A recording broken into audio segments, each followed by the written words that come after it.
한림교회 교우 여러분, 대단히 반갑습니다. 제가 사는 곳이 서울 동북부예요. 그쪽 수유리에 살아요. 한신대에 가까운 곳에 사는데 오늘 아침에 집에서 한 7시 20분쯤 나왔어요. 7시 20분에 나왔는데 제가 굉장히 기분이 좋았어요. 왜 그러냐면은 제가 강사 생활, 시간 강사 생활을 제일 처음 시작한 게 천안에 있는 호서대학이에요.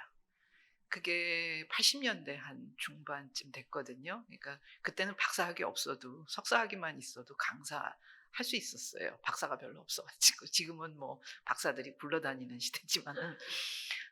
그래서 그때 그때도 수유리 살았어요. 그래 갖고 아침에 한 7시 반쯤 나와서 버스를 타고 서울역에 가서 서울역에서 무궁화호 열차를 타고 천안역에 내려서 호서대학 스쿨버스를 타고 어 강의를 하곤 했습니다. 음 근데 오늘은 무려 제가 새마을호를 타고 왔습니다. 그리고 그 오면서 옛날 생각을 많이 했어요. 그때 어 예. 그때 음 돈도 없고, 그리고 뭐 미래에 대한 아무런 보장도 없고, 지금 이렇게 생각하면 그랬던 것 같아요. 그때 어땠냐면은 아주 호사를 하는 게 한 몇 달에 한 번 슈퍼에 가 가지고 냉동된 삼겹살을 사 가지고 구워 먹는 거였거든요. 인제 아직 아이는 없고 저희 남편하고. 그런데 지금도 생생하게 기억나는 게 뭐냐면은 기름장을 하잖아요. 그러면 그 참기름이 아까워서 그거를 찬장에다가 넣어 뒀다가 그걸 어떻게 나중에 또 먹었던 것 같아요. 그러니까 참, 뭐라 그럴까, 돈도 없고 참 뭐 미래는 진짜 불투명했는데 지금 생각해 보면은 저 그때 굉장히 행복했던 것 같아요. 그래서 내가 왜 행복했는가 생각해 보니까 공부가 재밌었고, 그리고 친구가 있었던 것 같아요. 수다 떨 친구가 있어서 행복했던 것 같아요. 그래서 내려오면서 이런저런 생각을 하면서 '그래, 역시 사람의 행복은 이게 물질적 풍요에 있는 게 아니다.' 이런 생각을 하고 왔어요. 근데 오늘 지금 저 천안 산림교회 처음 와 보는데 이 공간을 딱 보면서 전통적인 교회의 건축 양식하고 굉장히 달라요. 교회는 원래 이렇게 창문이 많지 않습니다. 다 닫아 놨죠, 사실은. 아 근데 여기 인상은 딱 뭐냐면은 '아, 욕심이 없구나. 이 교회는 욕심이 없구나.' 이게 제가 제일 첫 인상이거든요. 그리고 예배 시간 기다리면서 이렇게 주변을 봤는데 청년이 많고, 그리고 '아, 교회 와서 이 사람들은 참 기쁘구나.' 이런 그 느낌을 가졌습니다. 그래서 저를 오늘 초대해 주신 최영목 목사님, 그리고 이지수 여신도 회장님, 어 천하살림교회 교우분들께 진심으로 감사를 드립니다. 예, 서론이 좀 길었고요. 말씀 전하겠습니다. 조셉 니담에 져서 중국의 과학과 문명에는 중세 유럽에서 자주 행해졌던 동물 재판에 대한 이야기가 나옵니다. 중세 유럽에서는 법정에서 동물의 재판과 구형이 자주 행해졌고 정식으로 사형을 집행하는 일이 빈번하게 있었다고 합니다. 조셉 니담이 예로 든 것 중에서 가장 흥미로웠던 것은 자연의 법칙을 어긴 동물에 대한 처벌이었습니다. 예를 들어서 중세 유럽에서는 수탉이 알을 낳는 가증스럽고 부자연스러운 죄에 대해서 수탉을 앞에 놓고 재판을 해서 산채로 화형시켰다는 기록이 있습니다. 스위스 바젤에서는 1730년에도 이렇게 한 기록이 있다고 합니다. 아마도 당시 해부학의 수준으로는 그런 변이를 설명하지 못해서 벌어진 일일 것입니다. 니담은 자연의 이상현상에 대한 동서양의 태도 차이를 말하기 위해 이 예를 들었지만, 성소수자에 대한 개신교인들의 적대적인 태도를 접할 때마다 이 이야기가 떠오릅니다. 암탉이 알을 낳는다는 경험적 인식이 자연의 섭리라는 이름의 보편적 진리가 되고, 마땅히 암탉만 알을 낳아야 한다는 당위적이고 도덕적인 원칙으로 진화합니다. 그리하여 질서를 어지럽히는 무엄한 닭들은 불태워집니다. 개인에게나 집단에게나 경험은 문화나 제도, 지식 형성의 출발점이며, 그러한 의미에서 경험의 무게는 존중되어야 합니다. 그러나 경험에 바탕을 둔 지식은 경험의 한계를 지닐 수밖에 없고, 또 개인적, 집단적 주관과 편견의 영향을 받을 수밖에 없습니다. 따라서 그것을 보편화해서 하나님의 명령으로 규정하는 것은 위험성을 내포합니다. 편견을 강요하기 위한 방편으로 경험적 인식이 이용될 수 있기 때문입니다. 편견을 무시간적 윤리적 원칙으로 포장하기 위해 소위 자연의 섭리, 하나님의 뜻 또는 상식이 동원되는 것을 우리는 자주 봅니다.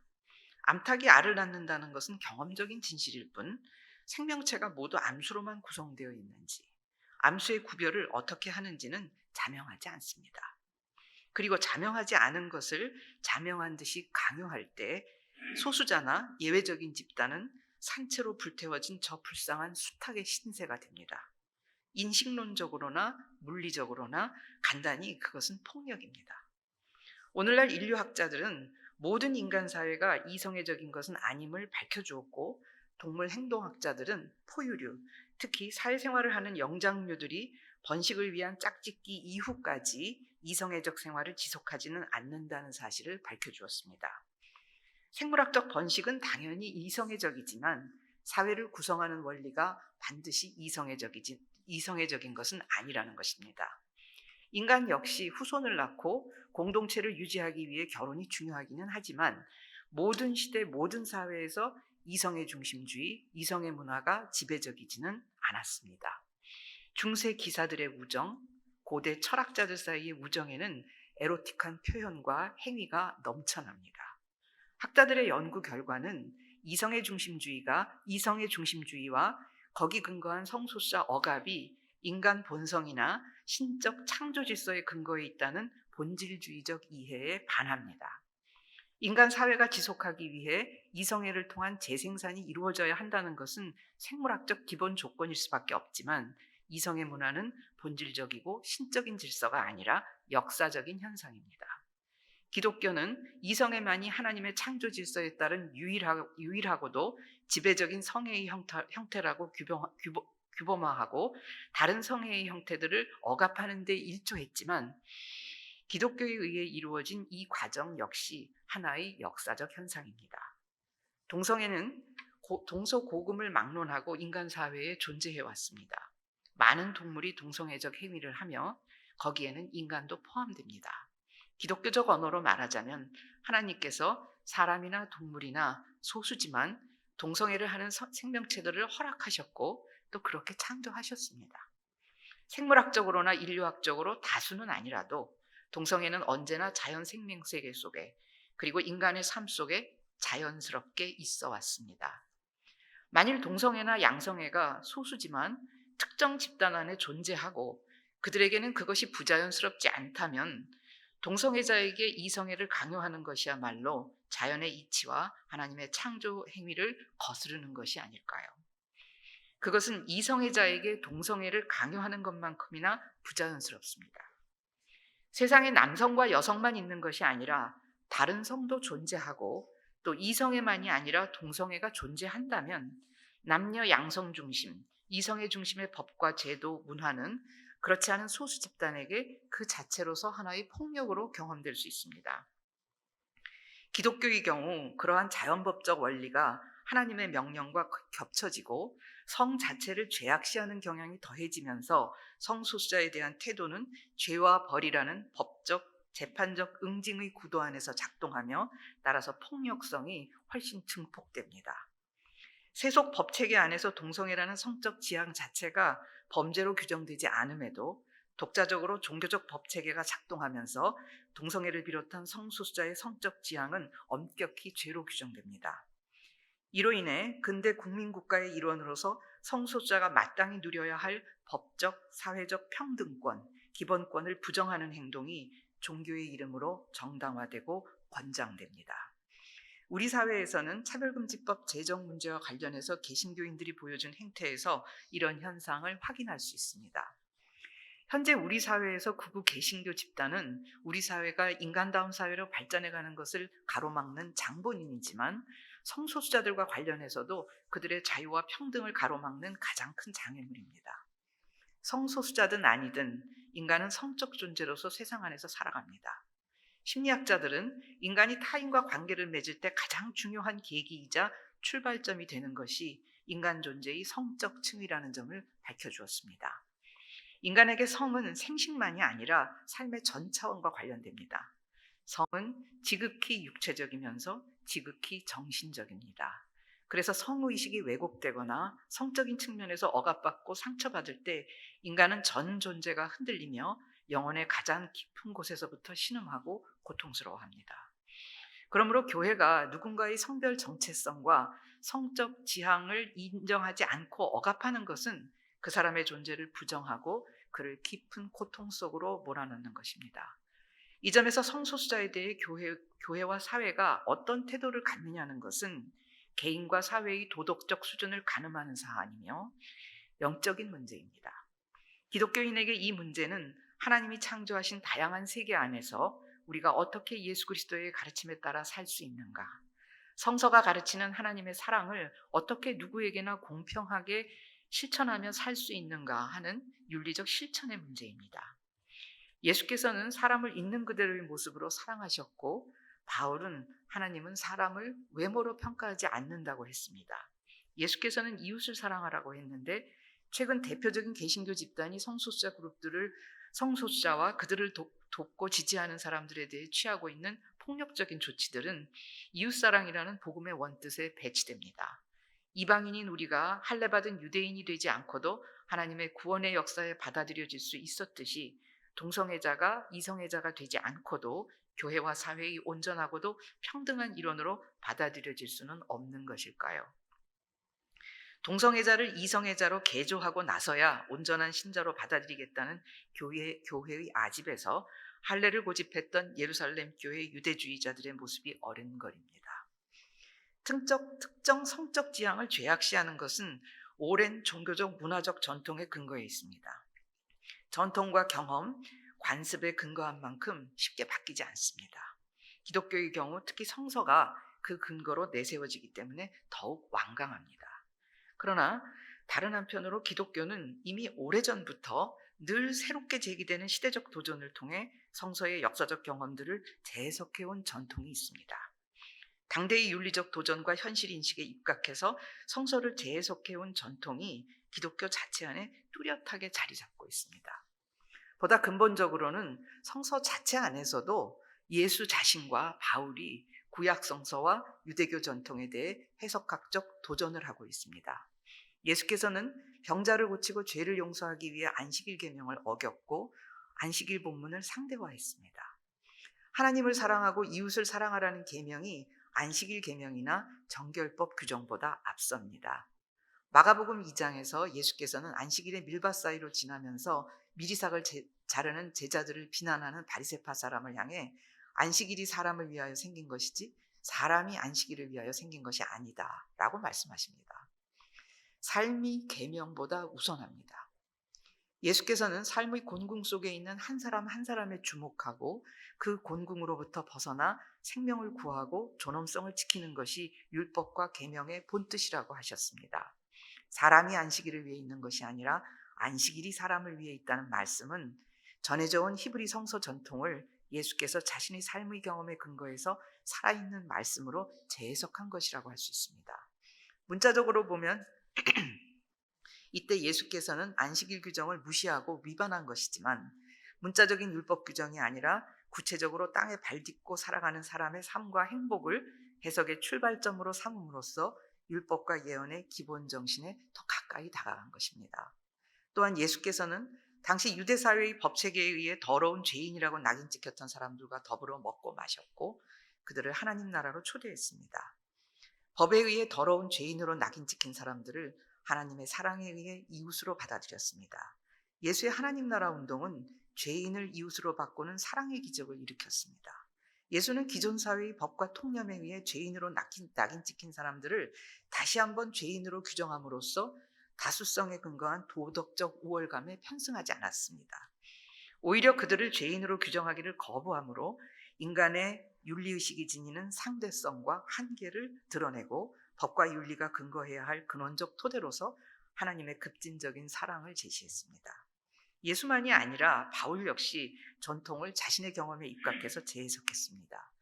예수께서 촌락들을 중심으로 떠돌아다니며 하나님 나라의 복음을 전파했던 떠돌이 설교가요, 귀신 축출자, 치병가였다면 바울은 헬레니즘적 도시들을 중심으로 이제 막 태어난 공동체들을 그리스도의 소식에 기초해서 키우고 가꾸어야 할 책임을 지닌 사람이었습니다.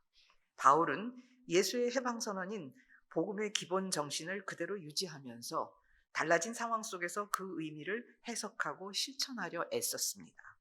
그래서 예수의 급진적인 해방의 소식은 바울의 선포 곳곳에서 살아 숨쉽니다. 바울이 쓴 편지 중에는 로마서 1장 26, 27절처럼 동성간 성행위에 대해 반감을 드러내는 본문이 있는가 하면 근본적으로 그러한 시대적 편견을 무효화하고 여전히 시대의 한계 안에 있으면서도 결과적으로 그리스도인들이 편견과 혐오를 지양하고 새로운 포용을 향해 나가도록 하는 본문들이 있습니다. 죄송합니다. 이처럼 시대의 한계 안에 있으면서도 예수께서 가르친 복음의 급진적 포용주의를 실천하기 위해 때로는 모순과 한계를 보이면서도 앞으로 나아가고자 고투했던 사람 중에는 단연 바울이 제일 앞줄에 있습니다. 갈라디아서 3장 28절은 그 점을 잘 보여줍니다. 바울은 이 구절에서 그리스도 안에서 유대인과 그리스인, 종과 자유인, 남자와 여자가 모두 하나임을 선포하고 있습니다. 이것은 인종과 계급, 성별을 넘어 그리스도 예수 안에서 모든 인간이 하나임을 역설하는 힘찬 해방의 선언이자 급진적 포용주의의 선언이라고 할 수 있습니다. 로마서 1장 26, 27절에서 동성애적 행위에 대한 혐오를 드러냈던 바로 그 사람이 썼다고 하기에는 너무나 급진적인 포용의 선언입니다. 그러나 이 구절에서 천명하는 대로 교회는 역사적으로 그 구성원의 범위를 계속해서 확대해 왔습니다.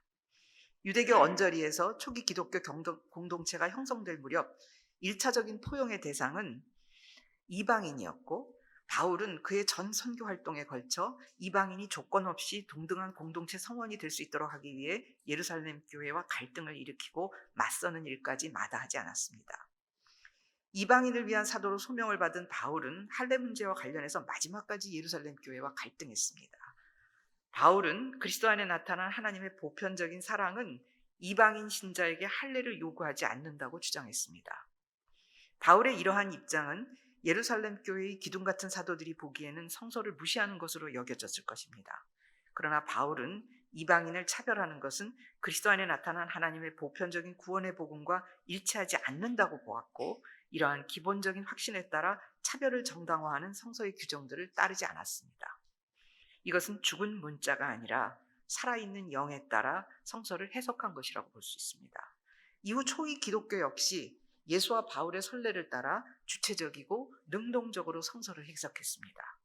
그들은 하나님이 그리스도 안에서 보여주신 새로운 사랑은 이방인에게 할례를 요구하지 않는다고 결론지었으며 이 외에도 음식과 정결에 대한 구약성서의 규정들을 무효화했습니다. 초기 기독교가 구약성서를 정경으로 받아들이면서도 이렇게 했다는 것은 해석학적으로 중요한 의미를 지닙니다. 그들은 구약성서의 권위를 인정했지만 그것을 문자적으로 받아들이지는 않았던 것입니다. 구약성서의 하나님과 동일한 하나님, 아브라함과 이삭과 야곱의 하나님, 예수와 바울의 하나님을 믿었지만 구약성서의 내용 전체가 동일한 권위를 지닌다고 여기지는 않았던 것입니다. 자연세계와 인간을 창조하고 축복하신 하나님, 고통스러운 역사 한가운데서 구원과 해방의 역사를 펼치시는 하나님에 대한 믿음을 계승했지만 고대 이스라엘의 경험적 한계 안에 있었던 많은 내용을 문자적으로 받아들이지는 않았습니다. 이것은 구약성서 전체를 관통하는 핵심 정신과 현재적 경험에 입각해서 초기 기독교가 재해석한 것이라고 말할 수 있습니다. 이처럼 해석학적 유연성을 지니는 것은 기독교 신앙의 유전자 안에 새겨져 있습니다. 초기 기독교의 이러한 해석 전통은 이후 교회의 역사에서 계속 이어졌습니다. 세월이 흐르면서 새롭게 얻게 되는 지식으로 인해 각 시대마다 자연세계와 인간, 사회적 관계들에 대해 계속해서 새로운 이해에 도달했고 이것은 그리스도의 복음에 대한 새로운 해석적 통찰을 요구했습니다. 이러한 통찰들은 과거 성서시대에 당연하게 여겨졌던 것들을 제고하게 만들었고 가령 오늘날 교회는 노예제도와 신분차별은 복음과 성서의 정신에 위배된다고 믿어 의심치 않습니다. 바울은 종이나 주인이나 그리스도 안에서 하나라고 하면서도 노예제 자체에 도전하지 못했고, 바울 이후 바울 계열 교회들은 노예제와 관련해서 바울보다 더 퇴행적인 태도를 보였습니다. 그러나 오늘날 기독교인은 노예제를 거부합니다. 성서 해석의 역사에서 가부장적 가족주의와 성평등, 섹슈얼리티의 문제는 비교적 최근에 인식되었고, 현재 교회는 이 문제로 논란을 벌이고 있습니다. 가부장주의와 섹슈얼리티의 문제는 오늘날 현대교회가 감당해야 할 중요한 해석학적 과제 중 하나이며, 성소수자 문제는 그중 가장 첨예한 논란의 대상입니다. 우리는 과거 신앙의 선배들보다 더욱 의식적으로 이 해석학적 과업을 수행해야 하며 더 확고하게 과거의 해석과 맞서야 합니다. 적당히 무마해서 성서 본문이 지니는 억압적 성격을 은폐하려고 해서는 안 되며, 성서 본문 자체를 비판할 수 있어야 합니다. 성서를 진정으로 소중하게 여긴다면 인간의 성에 대한 성서의 이해 중 일부는 적합하지 않다고 솔직하게 인정하는 것이 좋습니다. 믿는다고 해서 레위기나 바울이 성소수자에 대해 가졌던 생각을 우리도 가져야 하는 것은 아닙니다. 젠더와 성소수자 문제는 오늘날 특히 급진적인 해석학적 변화가 필요한 부분입니다. 오늘날 지동서를 인정한다고 해서 성서를 무시하는 것이 아니듯이, 성소수자를 인정한다고 해서 바울을 무시하는 것이 아닙니다. 이혼을 인정한다고 해서 예수의 가르침을 배반하는 것도 아닙니다. 남성과 여성 외에 우리가 알지 못하는 다른 성이 존재할 수 있고, 인간은 이성애자만이 아니라 동성애자일 수도 있다는 사실을 인정한다고 해서 성서와 신앙을 무시하는 것도 아닙니다. 오히려 믿음은 언제나 우리를 새로운 시대적 도전 앞에 세웁니다. 이러한 도전을 받아들인다면 우리는 인간의 성에 대한 성서의 이해가 제한적이었다는 점을 인정해야 하며, 그렇게 인정하는 것은 실은 예수와 바울, 그리고 오랜 역사 속에서 교회가 이미 선구적으로 보여준 태도이기도 합니다. 결국 성소수자 문제와 관련해서 교회는 그동안 그래왔듯이 시대적 한계를 지닌 과거의 이해를 오늘의 새로운 이해로 보완해야 합니다. 그리고 그렇게 하는 것은 성서와 기독교 전통을 존중하지 않는 것이 아니라 실은 성서의 진리에 헌신하고 거기에 따라 기꺼이 변화해왔던 신앙의 전통을 따르는 것입니다. 초기 기독교 운동에 대한 학자들의 연구에 따르면 당시 로마 헬레니즘 사회에서는 비슷한 사회적 신분을 가진 사람끼리 모이는 것이 상례였는데, 특이하게 교회 공동체는 원칙적으로 모든 신분의 사람에게 개방되어 있었습니다. 갈라디아서 3장 28절은 초대교회의 이러한 개방성과 급진적 포용주의를 극적으로 보여주는 구절입니다. 학자들에 따르면 갈라디아서 3장 26절에서부터 28절은 바울이 직접 쓴 것이 아니라 초대교회의 세례 고백문을 바울이 인용한 것입니다. 당시 초대교회에 입교했던 사람들은 세례 때 이 고백을 함으로써 새로운 삶의 결단을 나타냈습니다. 28절은 구체적 실천을 담보로 하는 고백문으로서 현실에서의 객관적인 변화, 지금까지의 사회적 역할들의 근본적인 변화를 이끌어낼 수 있는 폭발력을 지닙니다. 그리스도 안에서 너희는 모두 하나다라는 말은 예수운동의 인종적, 사회적, 성적 포용성과 그리스도 안에 있는 모든 사람의 하나됨을 선언합니다. 여기서 사용된 그리스어 헤이스, 즉 하나라는 말은 포용과 통일성을 뜻합니다. 예전에 서로를 서로에게서 분리했던 구별이 사라지고 그리스도 안에서 이제부터 모두 하나라는 급진적인 포용을 선언하고 있습니다. 차별 없는 포용이 핵심입니다. 인종적, 성적, 계급적 구분이 실제로 제거되지는 못하더라도 누가 그리스도 안에 있는가라는 문제와 관련해서 더 이상 힘을 발휘하지 못한다는 것입니다. 이것은 단순히 관념적으로 그리스도 안에서 만인의 평등을 주장하는 것이 아니라 현실적으로 그리스도인의 삶의 변화, 노예와 주인, 남성과 여성의 관계 변화를 요구하는 것이었습니다. 이렇게 고백한 초대 그리스도인들은 당연히 새로운 자세를 가지고 실제로 변화된 행동을 하게 되었을 것입니다. 가부장적 계급사회 안에서 명백히 하위 집단에 속했던 사람들이 기독교 공동체 안에서 형제요, 자매라고 불리면서 함께 예배드리고 함께 신앙을 고백하게 된 것입니다. 사회 내에서 실질적인 차별 철폐까지 요구하는 사회적 평등 선언이라고 말할 수는 없겠지만, 교회는 이러한 급진적 포용주의를 통해 교회 안에서만이 아니라 사회 안에 전혀 다른 인간관계, 전적으로 새로운 사회의 비전이 누룩처럼 번져가게 했을 것입니다. 일단 누구나 차별 없이 받아들이고 한 공동체 안에서 이질적 사회 집단이 함께 부대끼면서 제기되는 다양한 문제들을 해결함으로써 차츰 사회적 평등의 방향으로 나아가게 되었을 것입니다. 적어도 예수 그리스도의 삶과 죽음, 부활을 통해 가능해진 은혜와 용서, 자비에 모두 동등하게 다가갈 수 있었다는 점에서 우리는 예수 사후 초기 교회에서의 평등에 대해 말할 수 있습니다. 갈라디아서 3장 28절은 가부장적 계급사회 속에서 힘겹게 살아가던 많은 사람들에게 새로운 삶의 가능성과 대안적인 사회의 비전을 제시해 주었을 것입니다.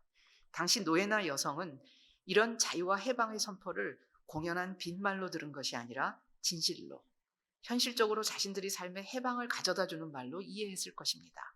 노예제도가 보편화된 남녀 차별 사회 속에서 이 말을 충격적으로 있는 그대로 이해했을 것입니다.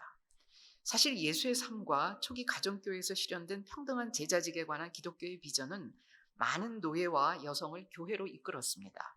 그들은 이것을 막연한 공상이 아니라 구체적이고 실천적인 대안으로 받아들였기 때문에 교회 공동체를 찾게 되었을 것입니다. 이 점에서 초대교회의 급진적 포용주의는 공동체 밖에서도 파장을 일으켰고, 이것이 기독교가 당시 지중해 연안에서 백가쟁명하고 있던 다양한 종교들 가운데서 최종 승리를 거둘 수 있었던 주요 요인들 중에 하나였을 것입니다. 이처럼 바울 공동체들의 기본 바탕을 이루었던 갈라디아서 3장 28절의 선언은 여성들, 노예들에게는 말할 수 없이 기쁜 해방의 선언이었지만 부유한 노예 소유자나 남성들에게는 오늘날 개신교인들이 동성애자를 받아들이기 어렵듯이 용납하기 어려운 말이었을 것입니다. 그들은 지금까지 열등한 존재로 여겨왔던 노예나 여성을 형제요, 자매로 인정해야 했습니다. 오늘날 동성애자를 있는 그대로 교회 안에 받아들이는데 어려움을 겪고 있듯이 그것은 결코 간단한 일이 아니었을 것입니다. 이로 인해 공동체 안에 끊임없이 갈등과 분쟁이 일어나게 되었습니다. 바울 서신에 나타나는 공동체 내의 다양한 분쟁과 갈등은 이러한 상황을 반영하는 것일 수 있습니다. 또한 바울 이후 바울 계열의 저자들이 쓴 에베소서, 골로새서와 목회서신의 가정생활 지침에서는 다시 신분적 성적 위계 질서를 강화하는 방향으로 퇴행하고 있는데, 그건 역시 갈라디아서 3장 28절이 내포하는 혁명적 변화가 교회 내에 야기한 혼란에 대한 반응이라고 할 수 있습니다. 그러므로 그러한 구절들은 갈라디아서 3장 28절의 세례 고백문이 가져온 실질적인 파급력을 입증하는 역설적인 증거라고 할 수 있습니다. 초대 기독교 공동체 안에서는 누구나 인종과 계급, 성별에 따른 종교적, 문화적, 사회적 역할들에 의해 규정되지 않고 그들의 제자됨과 섬기는 능력에 따라 구별되었습니다. 그러므로 옛사람이 아니라 새사람이 되었다는 바울의 선포는 단순히 그리스도인의 심리적 태도 변화를 나타내는 것이 아니라 그의 전 존재의 변화, 새로운 사회적 관계로의 변화를 나타냅니다. 새로운 공동체로의 가입을 나타내는 상징적 행위인 세례는 바로 그러한 변화를 극적으로 드러내는 것이었습니다. 그리고 오늘날 이런 새로운 사회적 관계로의 변화에는 성소수자들에 대한 관계 역시 포함되어야 합니다. 초대교회가 할례받지 않은 이방인을 그대로 있는 그대로 공동체의 동등한 성원으로 받아들였듯이 오늘 우리는 성소수자에게 이성애를 강요하지 않으면서 그들을 교회의 동등한 형제요 자매로 받아들여야 합니다. 그렇게 함으로써 우리는 바울을 가로막았던 시대적 경험적 한계를 뛰어넘을 수 있고 바울보다 더 바울적이 될 수 있습니다. 갈라디아서 3장 28절은 기독교 공동체 내에서 그 어떤 지배구조와 차별도 용납될 수 없다는 사실을 세 가지 범주로 반복해서 말하고 있습니다. 기독교 공동체 안에서는 인종, 계층, 성별의 구분과 무관하게 모두가 하나라고 말하고 있습니다. 그리고 이제 오늘의 상황에서는 여기에 한 가지 조항이 덧붙여져야 합니다. 그리스도 예수 안에서는 동성애자나 이성애자나 하나다. 갈라디아서 3장 28절이 당시 사회에서 혼란과 갈등을 초래했듯이 이 새로운 조항 역시 오늘 우리에게 혼란과 갈등을 초래하고 있습니다. 그러나 초대교회가 혼란과 갈등 속에서도 갈라디아서 3장 28절의 선언을 지키고 실천해 왔듯이 오늘 우리도 동성애자를 비롯하여 성소수자를 그리스도의 몸의 온전한 지체로 받아들여야 합니다. 왜냐하면 그것은 교회가 오랜 역사적 굴곡에도 불구하고 지켜온 복음의 본질에 속하기 때문입니다. 어쩌면 성소수자는 이방인 고넬료의 선교에 앞서 미리 베드로의 환상 속에 나타난 하나님이 질색하는 베드로를 향해 먹으라고 했던 온갖 더러운 벌레들 중 마지막 남은 벌레인지도 모릅니다. 이때 거부하는 베드로를 향해 하늘로부터 음성이 들려 하나님께서 깨끗하다고 하신 것을 더럽다고 하지 말라고 했습니다. 그렇다면 하나님이 깨끗하다고 하신 성소수자를 우리가 더럽다고 하는 것이 아닐까요? 특정 성적 지향을 죄악시하는 것은 오랜 종교적 문화적 전통의 근거에 있습니다. 그러나 교회의 존립 근거인 그리스도의 복음의 본질에 근거해서 이제 기독교인들은 오랜 편견을 떨치고 살아있는 인간, 상처받고 아파하는 이웃인 성소수자들을 있는 그대로 받아들여야 합니다. 이를 위해 무엇보다 중요한 것은 소수지만 우리 가운데 일부는 동성을 향한 성적 지향을 가지고 태어난다는 사실을 인정하는 것입니다. 그러고 나면 이성애자들과 마찬가지로 그들도 자신의 성적 지향을 도덕적으로 책임있게 표현할 수 있도록 해주어야 하지 않겠습니까? 그 길을 막는 것이야말로 성서와 율법을 앞세워 예수와 바울을 배격했던 사람들 편에 서는 것입니다. 기도하시겠습니다. 은혜로우신 하나님, 당신께서 우리를 하나로 엮어주셨습니다. 예수 그리스도를 통해 우리는 한 몸이고 그러므로 몸을 떠난 지체가 고깃덩어리에 불과하듯이 신비로운 전체에서 분리된 개인 역시 흉악한 환상임을 깨닫게 해주시옵소서. 그리하여 우리로 하여금 겸손한 지체가 되게 하시고 다른 이들을 받아들이게 하여 주시옵소서. 예수 그리스도의 이름으로 기도드립니다.